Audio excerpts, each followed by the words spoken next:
Welcome back to our show. This is Daniel Razvi. I'm a tax attorney. I'm here with my father, Imran Razvi. We're at Higher Ground Financial Group, and you can find us on our website, riskfeestaxes.com. Again, that's riskfeestaxes.com. Thank you for joining us, and feel free to reach out to us at riskfeestaxes.com.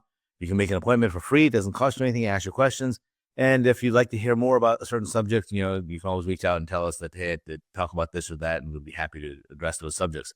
One of the things we want to talk about really is some of the things that concern to a lot of people and when they're getting to that point of retirement.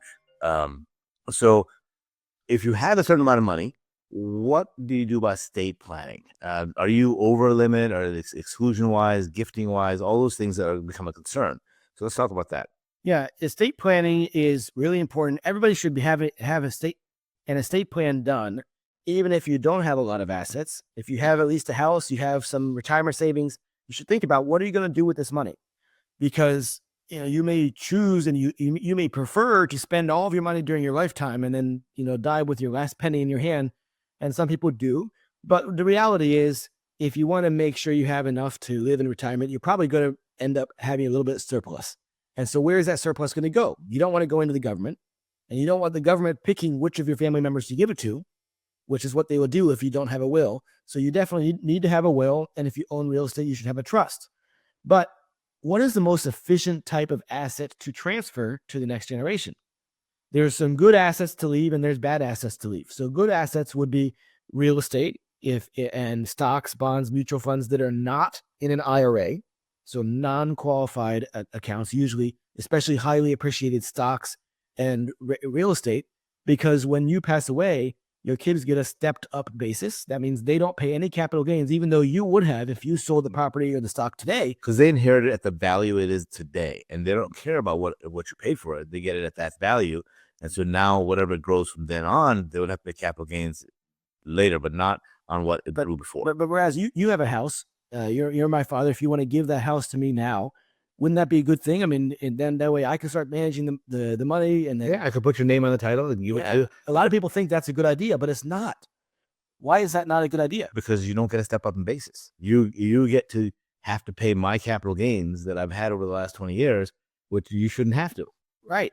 And it's not that I have to pay them today, but if I ever sell the house, I have to pay the capital gains as if I bought it back when you bought the house. Same with stock. I mean, I might have Apple stock from 1995.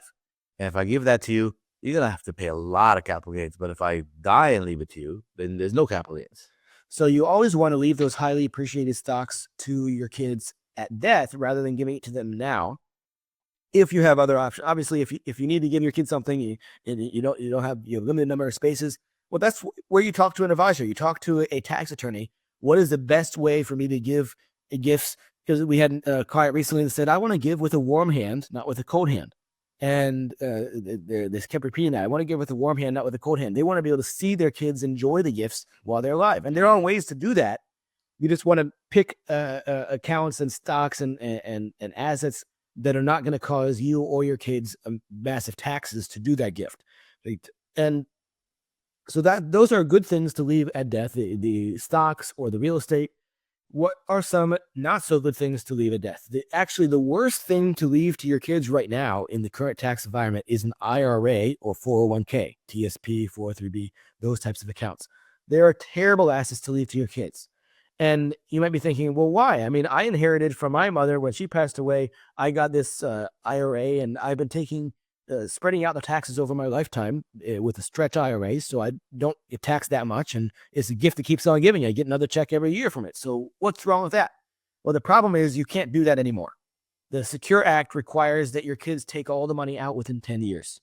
So if you have $1 million that you leave in your IRA, that means they're going to spend basically $100,000 each year. They could choose to spend a little less, but then they have a huge payment of tax at the end of the 10 years. In any case, they do have to take all that money out within the 10 years. Now, if you have a lot of kids and you can spread that out over many, many different beneficiaries, then maybe it's not so bad. It doesn't change their tax bracket so much.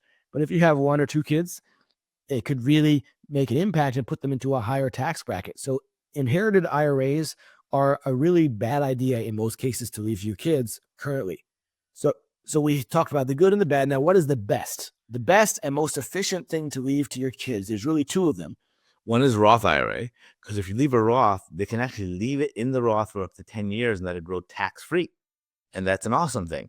We have a client right now. He's 95 years old. He's got $600,000 in his Roth, not his Roth, his IRA, and he's got a bunch of money in cash as well. And so he had two choices. He could leave the IRA and the cash as is, and then when he dies, his son has got to pay tax all within 10 years and spend it.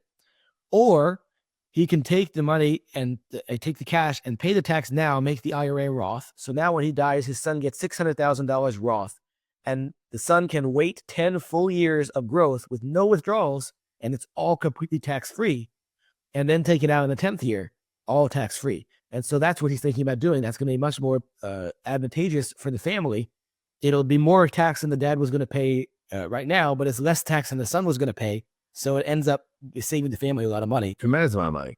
So that's one option. The other option, and most people don't realize this, they think it's a bad word. They want to spit after this, tui, right? After they say life insurance. But life insurance is actually probably the most efficient way to transfer wealth from one generation to the next. And really, even if you're in your 60s or 70s, it may still work. So one of the things you have to understand is, most people think of life insurance as, hey, it's something I have to have when I'm young, and get the cheapest possible, and then, while I'm earning income, so it's going to replace my income. Yes, that's one type of life insurance. But there are another type of life insurance that is a cash value life insurance. It's a permanent life insurance. It's designed really for a couple of different reasons. One is to transfer wealth, and the other is to have a tax-free cash accumulation vehicle. So for transferring wealth, that's what we're talking about, estate planning right now. Why is it the most efficient? I mean, if you buy life insurance, isn't that going to be part of your estate?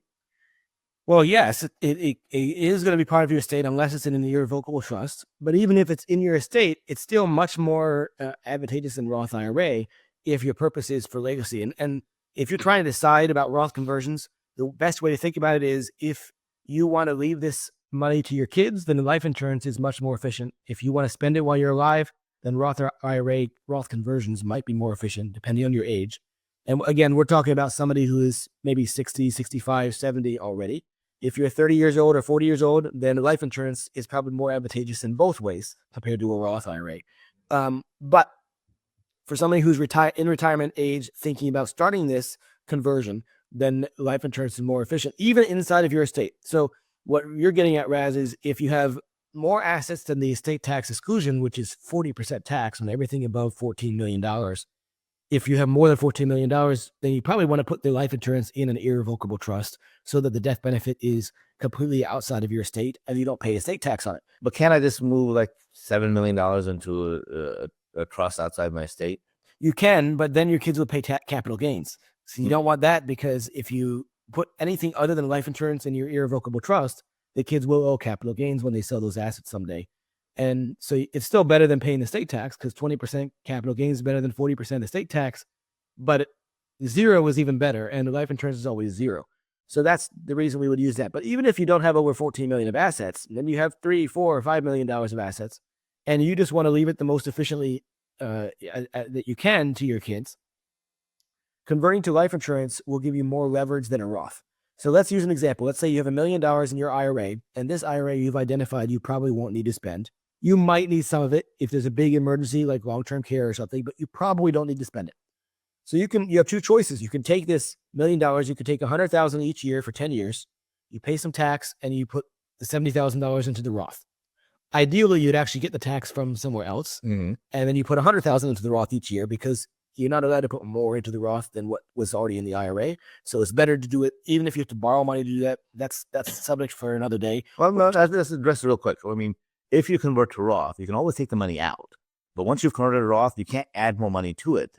The limitations. So you can borrow money, and if you decide, hiccup, I shouldn't have borrowed money, well, take the money and pay the loan back. But that we can talk to you, just make an appointment, riskfeestaxes.com, see what's the best one for you.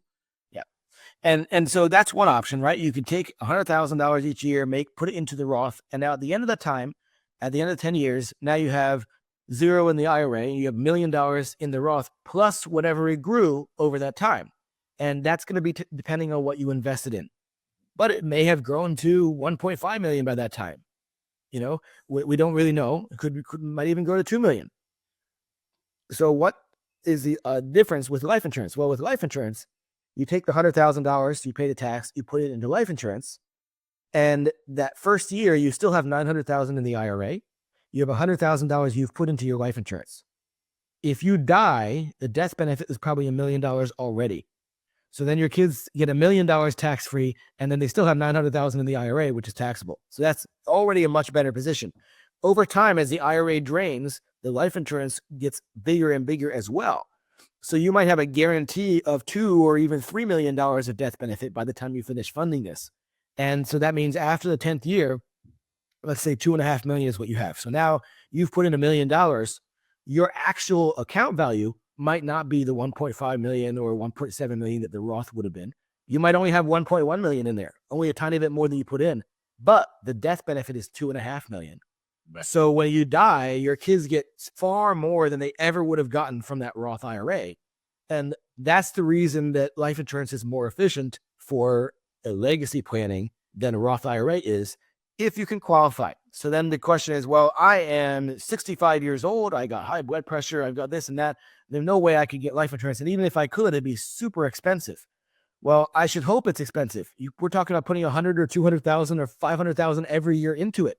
You're trying to put as much as the IRS will let you put in, because the IRS has limits on how to take advantage of this tax-free vehicle. So even if you have a small health problem, or maybe even a couple small health problems, it doesn't necessarily mean you can't get life insurance. It just has, we might have to try with a couple different companies or whatever. But the leverage is still, even at a lower rate, at a not so favorable rate for health, for life insurance, the leverage is still so much greater than it is with the Roth IRA. You're almost always going to have 2 or 3 times the amount of death benefit as your contributions. Often a lot more. If you're really healthy or if you're a little younger, could be even better. But even at an older age, 65, even 70 years old, it still makes sense. It does make sense. So go to our website, riskfeestaxes.com, so we can do the calculation for you and in front of you, with you, so that you can see, does it make more sense to do a Roth conversion or to put the money into life insurance? And if you're unhealthy, that it may be different. We've had somebody that was on disability, but they still qualify for life insurance. It's a different type of underwriting, morbidity versus mortality. So, yep. So go to our website, riskfeestaxes.com.